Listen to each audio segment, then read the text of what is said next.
Hello friends, welcome to my channel Unused Brain and in this session we will talk about the structure of plasma membrane. तो बच्चों plasma membrane को cell membrane भी कहा जाता है, इसको bio membrane भी कहा जाता है।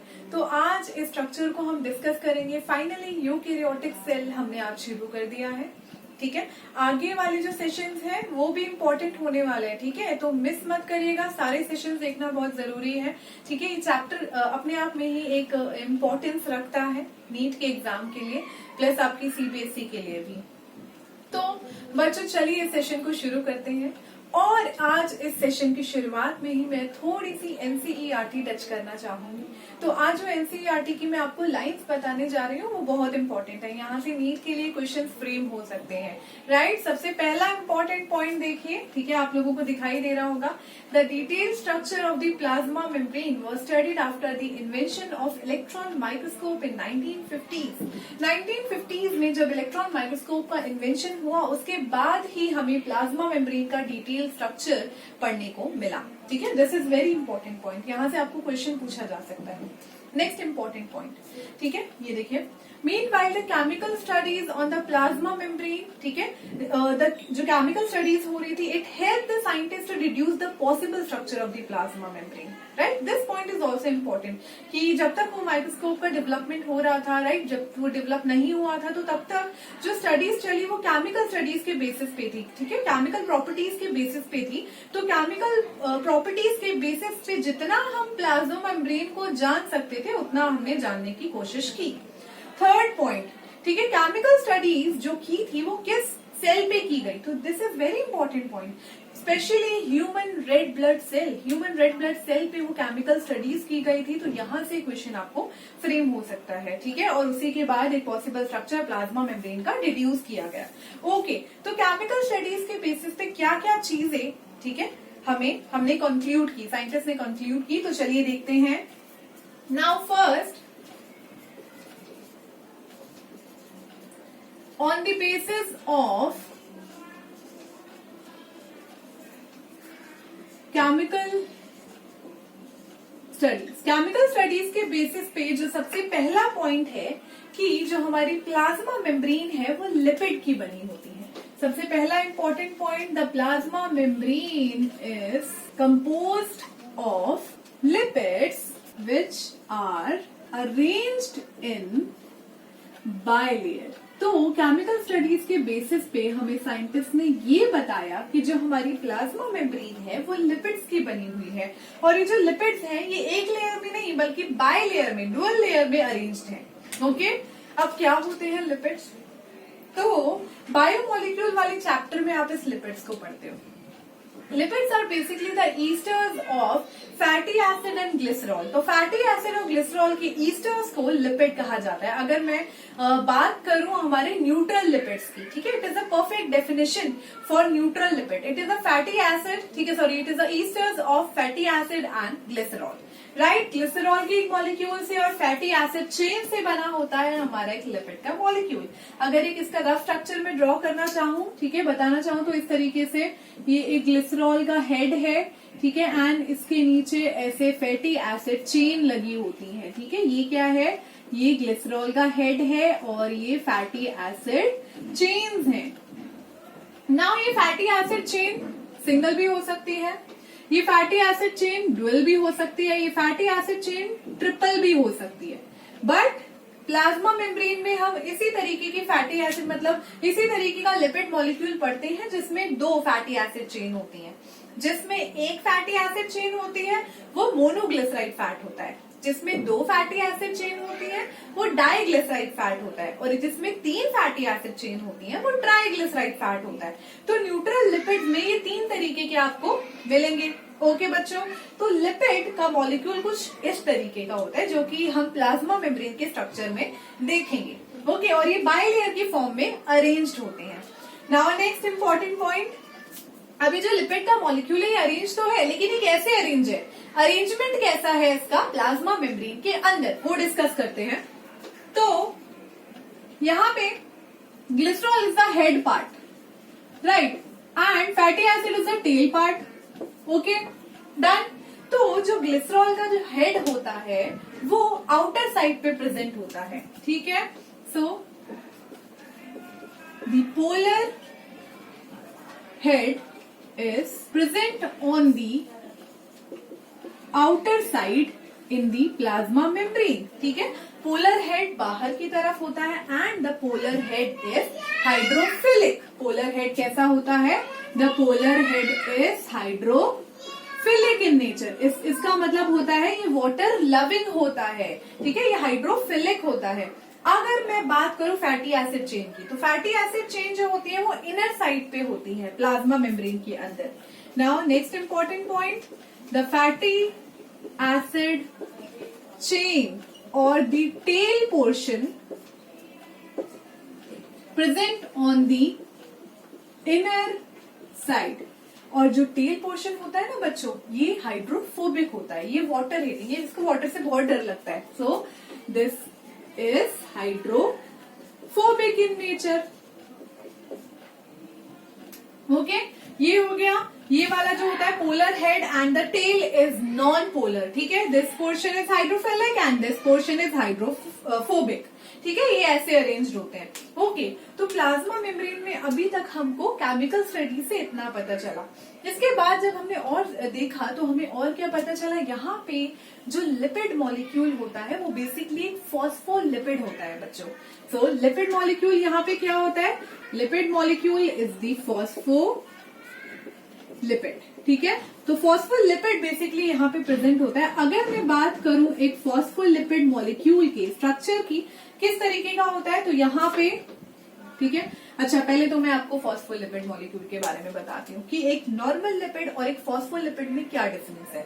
Again going to the biomolecule chapter, phospholipid एक कॉन्जुगेटेड लिपिड है, जबकि नॉर्मल लिपिड की बात करूं ये न्यूट्रल लिपिड का स्ट्रक्चर मैंने आपको बनाया है, ठीक है। न्यूट्रल लिपिड का बना के दिखाया है। यहाँ पे ये कॉन्जुगेटेड लिपिड है। कॉन्जुगेटेड लिपिड्स उस तरीके के लिपिड होते हैं जहां पे लिपिड पार्ट कंबाइंड होता है एक नॉन लिपिड पार्ट के साथ। तो lipid part when combined with non lipid part, तो दोनों को मिला के हम कहते हैं कॉन्जुगेटेड लिपिड्स। चलिए बात करते हैं कॉन्जुगेटेड लिपिड्स के बारे में। तो यहाँ पे भाई न्यूट्रल लिपिड तो होगा ही होगा, उसके साथ नॉन लिपिड पार्ट में बनाऊंगी। तो ये ग्लिसरॉल हेड, ठीक है, 2 फैटी एसिड चेन, ठीक है, एंड इसके ऊपर लगा होता है एक फॉस्फेट ग्रुप। इस तरीके का होता है एक फॉस्फोलिपिड का मॉलिक्यूल, जिसका आउटर पोर्शन जो होता है वो होता है हाइड्रोफिलिक, और जो इसका इनर पोर्शन होता है, टेल रीजन होता है, वो होता है हाइड्रोफोबिक। ये वाटर हीटिंग वाला पार्ट होता है, ये वाटर लविंग वाला पार्ट होता है। ओके, तो इस तरीके का लिपिड पाया जाता है प्लाज्मा मेम्ब्रेन के अंदर। This is very important. ये जो लिपिड है ये एक एम्फीपैथिक लिपिड है, ठीक है। It is a amphipathic molecule. Amphipathic molecule, इसको एम्फीपैथिक क्यों कहते हैं? इसको एम्फीपैथिक इसलिए कहते हैं क्योंकि यहाँ पे एक ही मॉलिक्यूल के अंदर ऊपर वाला पार्ट हाइड्रोफिलिक है और नीचे वाला पार्ट हाइड्रोफोबिक है। तो one end is hydrophilic and one end is hydrophobic. This type of molecule is called amphipathic molecule. तो phospholipid molecule is an amphipathic molecule. Okay बच्चों, तो इस तरीके का आपको मिलेगा। और ये जो लिपिड का मॉलिक्यूल है, ये मतलब ये जो लिपिड है अब ये अरेंज कैसे होगा? बाइलेयर की फॉर्म में। एज आई टोल्ड यू ना, they are arranged in bilayer, dual layer.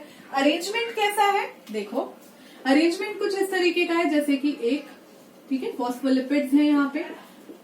तो फॉस्फोलिपिड कुछ इस तरीके से प्रेजेंट है, one layer, and the second layer वो इस तरीके से, ये दूसरी लेयर है,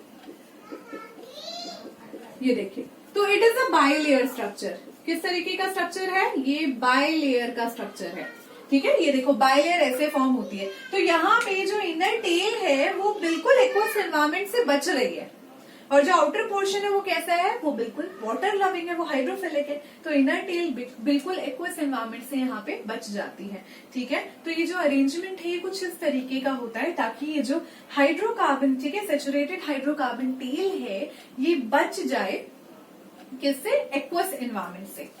इस तरीके का यहाँ पे अरेंजमेंट होता है। नाउ आगे बात करते हैं बच्चों।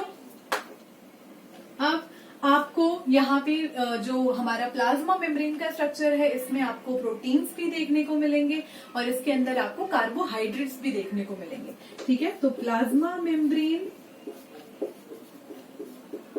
Structure also contain proteins and carbohydrates. तो प्रोटीन्स भी आपको देखने को मिलेंगे और कार्बोहाइड्रेट्स भी इसके स्ट्रक्चर में आपको मिलेंगे। एंड इसके साथ साथ लिपिड और प्रोटीन का जो रेशियो होता है वो डिफर करता है सेल टाइप के हिसाब से कि किस सेल टाइप में प्रोटीन ज्यादा है और लिपिड कम है, किस सेल टाइप में लिपिड ज्यादा है प्रोटीन कम है। सो रेशियो जो है वो डिफर कर सकता है। So the ratio of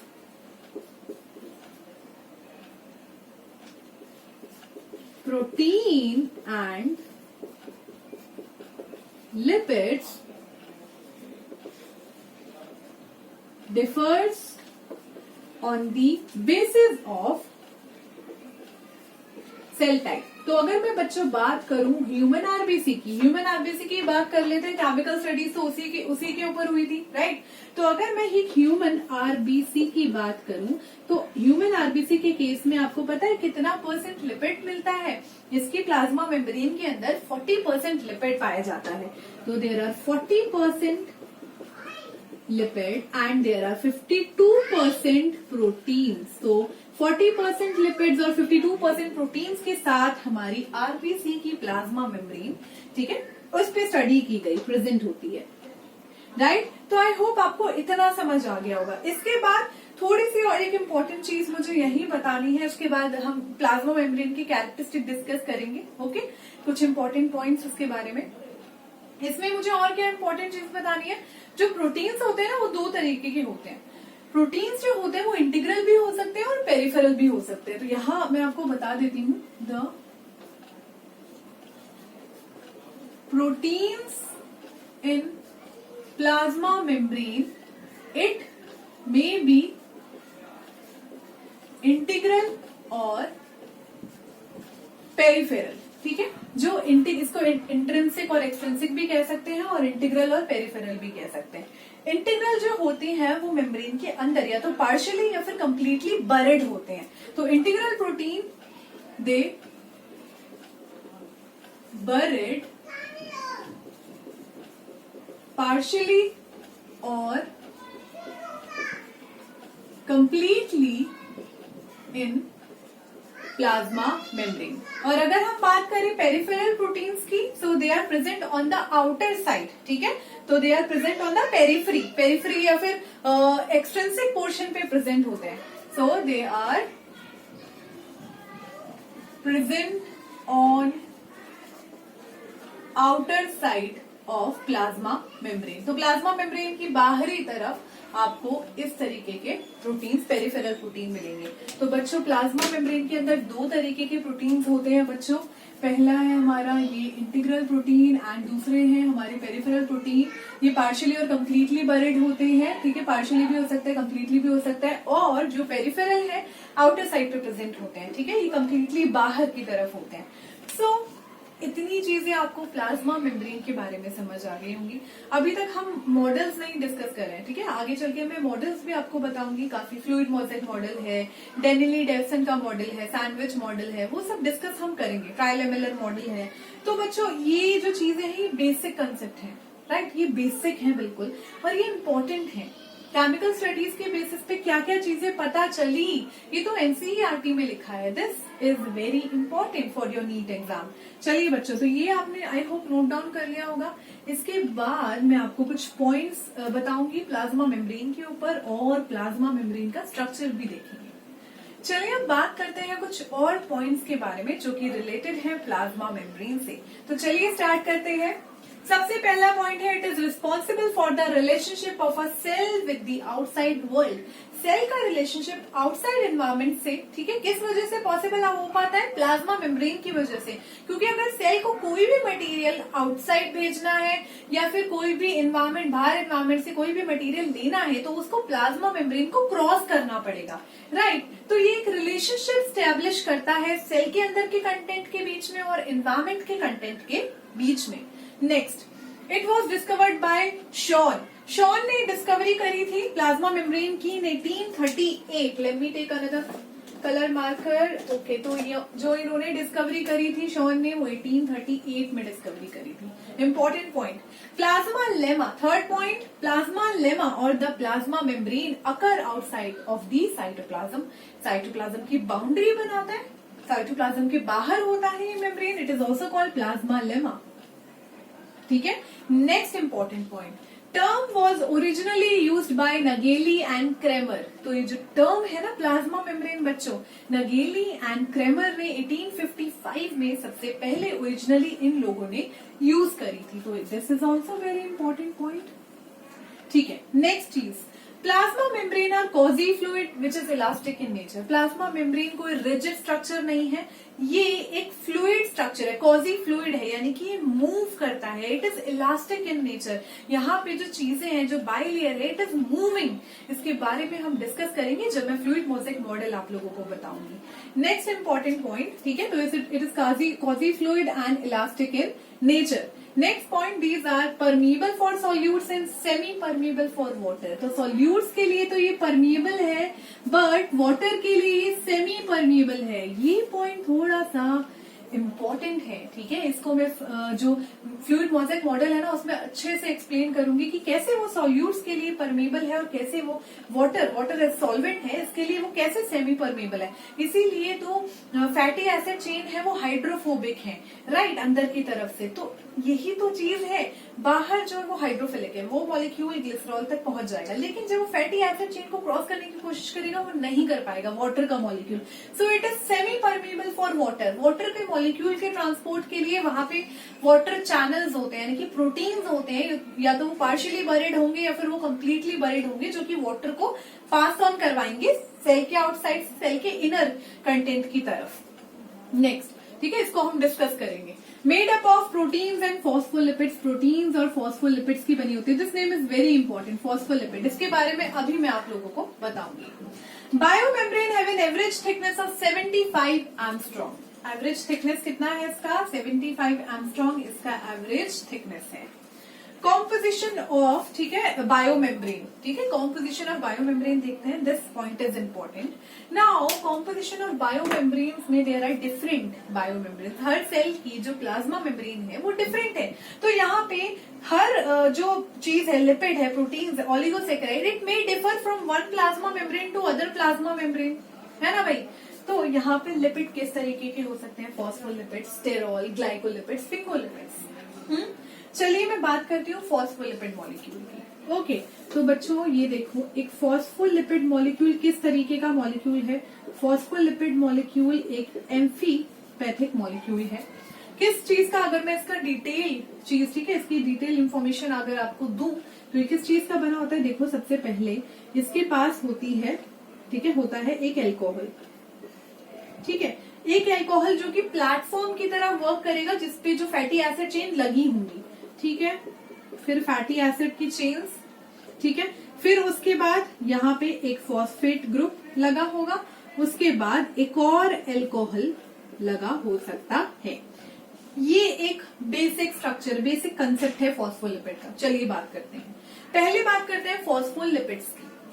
okay, तो फॉस्फोलिपिड्स में जो मेनली प्लाज्मा मेम्ब्रेन के अंदर देखा जाता है फॉस्फोलिपिड, ये 4 तरीके के होते हैं जो प्लाज्मा मेम्ब्रेन के अंदर मेनली देखे जाते हैं। 4 तरीके के फॉस्फोलिपिड प्लाज्मा मेम्ब्रेन के अंदर देखे जाते हैं। इतना समझ आया? कैसे कैसे? सबसे पहले होते हैं फॉस्फोग्लिसराइड्स। जब मैं यहाँ पे इस एल्कोहल की जगह लिखती हूँ ग्लिसरॉल, तो उसको कहते हैं फॉस्फोग्लिसराइड्स, ठीक है। दूसरे होते हैं स्फिंगोफॉस्फोलिपिड्स। जब मैं यहाँ पे ग्लिसरॉल की जगह लिखती हूँ स्फिंगोसाइन, तो वो होते हैं स्फिंगोफॉस्फोलिपिड्स, ठीक है, दूसरे तरीके के। अच्छा, तीसरे तरीके के कैसे होते हैं, देखो अब क्या होता है, ठीक है, यहाँ पे ये अल्कोहल, अभी मैं, ठीक है, अल्कोहल लिख देती हूँ वापस से। जो बाकी दो टाइप्स है वो मैं आपको बता देती हूँ। देखो लास्ट वाला जो अल्कोहल है, इट में बी कोलीन, राइट, इट में बी सेरीन, ठीक है, और इट में बी इथेनॉल अमाइन। इट में बी कोलीन, सेरीन और इथेनॉल अमाइन। तो अगर यहाँ पे कोलीन लगा होगा तो फॉस्फेटिडाइल कोलीन, सेरीन लगा होगा तो फॉस्फेटिडाइल सेरीन, इथेनॉल अमाइन लगा होगा तो फॉस्फेटिडाइल इथेनॉल अमाइन, ठीक है। तो ये जो हमारे हैं, ठीक है, जैसे कि मैंने आपको स्फिंगोफॉस्फोलिपिड्स बताए, स्फिंगोफॉस्फोलिपिड कोलीन के साथ, सेरीन के साथ, इथेनॉल अमाइन के साथ, और जो ग्लिसराइड वाला है नॉर्मल जो मेन है वो, ठीक है। ये जो है हमारे कुछ फॉस्फोलिपिड्स हैं इंपॉर्टेंट, प्लाज्मा मेम्ब्रेन के अंदर पाए जाते हैं। तो ये जो फॉस्फोलिपिड है, आप इसको ऊपर से देख रहे होगे, ऊपर से आप इसका स्ट्रक्चर अगर पढ़ लेते हो, लेकिन अगर आप इसके साथ साथ कुछ और चीज पढ़ते हो, जैसे फॉस्फेटिडाइल कोलीन, वो भी एक फॉस्फोलिपिड है, फॉस्फेटिडाइल सेरीन, वो भी एक फॉस्फोलिपिड है। तो इस तरीके से फॉस्फोलिपिड्स जो है डिफर करते हैं membrane two membrane, different different bio membranes के अंदर। ओके, तो प्लाज्मा मेम्ब्रेन के अंदर मेनली ये चारों पाए जाते हैं जो मैंने आपको बताया, 4 से 5, ठीक है। स्टेरॉल्स हो गए, it is also a lipid. Glycolipids भी पाए जाते हैं, ठीक है, when there is a saccharide group. Glycolipids कौन होते हैं, जब, ठीक है, यहाँ पे अल्कोहल की जगह, ठीक है, या हम कह सकते हैं कि the lipid derive from a saccharide group, जब अल्कोहल की जगह एक सेकेराइड ग्रुप लगा होता है, ठीक है। तो जब, सॉरी अल्कोहल कह रही हूँ, फॉस्फेट की जगह एक सेकेराइड ग्रुप लगा होगा तो उसको ग्लाइकोलिपिड कहेंगे, फॉस्फेट की जगह, ठीक है। ऐसे ही स्फिंगोलिपिड्स, जब एक स्फिंगोसाइन लगा होगा फॉस्फेट की जगह, ओके, उस हिसाब से, इन चीजों के चेंज होने के हिसाब से यहाँ पे ये नेम्स जो है चेंज होते हैं। इनके अलावा भी और बहुत सारे नेम्स हैं, ठीक है, ये ब्रांच करते हैं, ब्रांचिंग होती है इसकी। प्रोटीन्स में भी, ठीक है, प्रोटीन्स जो कि दो तरीके के होते हैं, पेरिफेरल और इंटीग्रल, इट, ठीक है, may be fibrous, structural, globular भी हो सकते हैं, कैरियर प्रोटीन्स भी हो सकते हैं, रिसेप्टर प्रोटीन्स भी हो सकते हैं, depend upon the membrane. Now oligosaccharides में भी हेक्सोज, ठीक है, हेक्सोजामाइन, हेक्सोज और फ्लूकोज ओलिगोसेकेराइड्स भी प्रेजेंट हो सकते हैं। तो बच्चों ये थी इंपॉर्टेंट पॉइंट्स प्लाज्मा मेम्ब्रेन के बारे में, ठीक है। ये कुछ इंपॉर्टेंट पॉइंट है विच इज वेरी इंपॉर्टेंट, इनको याद रखना है आप लोगों को। अब थोड़ा सा स्ट्रक्चर देख लेते हैं प्लाज्मा मेम्ब्रेन का। तो ये देखिए स्ट्रक्चर है हमारा प्लाज्मा मेम्ब्रेन का, ठीक है। इसमें आपको दिख रहे होंगे प्रोटीन्स, ठीक है, इंटीग्रल प्रोटीन है, पेरिफेरल प्रोटीन है। यहाँ पे आपको स्ट्रक्चर दिख रहा होगा ग्लाइकोलिपिड्स का, सॉरी स्ट्रक्चर दिख रहा होगा फॉस्फोलिपिड्स का। फॉस्फोलिपिड की बाइलेयर फॉर्म हो रही है, कैसे, है ना, कैसे फॉस्फोलिपिड की वहां पे बाइलेयर फॉर्म हो रही है। उसके बाद ग्लाइकोलिपिड्स की भी, ठीक है, वहां पे चेन है, कोलेस्टेरॉल भी वहां प्रेजेंट है। तो ऐसे बहुत सारी चीजें हैं जिसको हम डिस्कस करेंगे बच्चों। ओके, तो आज हमने क्या पढ़ा, आज हमने एक बेसिक कंसेप्ट पढ़ा, बेसिक स्ट्रक्चर पढ़ा प्लाज्मा मेम्ब्रेन का।